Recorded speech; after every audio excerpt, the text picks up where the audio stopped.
Hello, today I'm going to be talking about the Yes Theory discourse community, but before I really get into that, first I would just like to go over what is a discourse community. And in my own words, a discourse community are groupings of people who share common interests and value written text. Respective groups communicate in formats specific to them and follow Swale's 6 common characteristics, which we're all familiar with, but I'd like to list them again as common goals and values. Intercommunication amongst members, provides information and feedback, has several genres throughout communication, has a specific lexis, and members can achieve a level of expertise or qualifications. And then below, I just have my sources from Purdue University and UCF, both going over what a definition of a discourse community is and what discourse communities do. All right, and now on to the presentation. What is Yes Theory? You may have seen Yes Theory on your recommended YouTube page, but Yes Theory is a community built around the premise that life is best lived outside of your comfort zone and invites people all around the world to challenge themselves daily and seek discomfort all around them. They have a YouTube channel, website, brand, and newsletter where the Yes Theory team spreads this message. And then below, I just have that Seek Discomfort motto and links spread throughout to their respective websites. All right, so how is this a discourse community? First of all, this discourse community has common values. All members tend to share values of generosity, spontaneity, adventure, and there's more than this, but these three really stick out to me.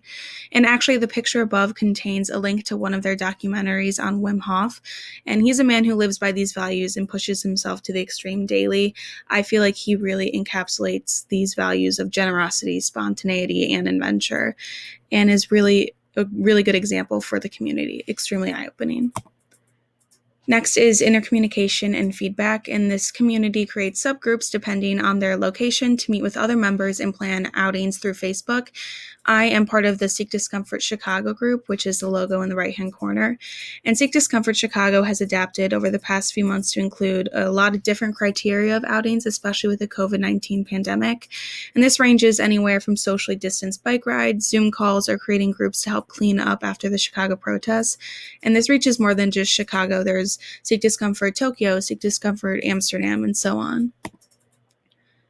And information and feedback. Creators communicate to the community through weekly videos and newsletters produced by the Yes Theory team located in Los Angeles, California.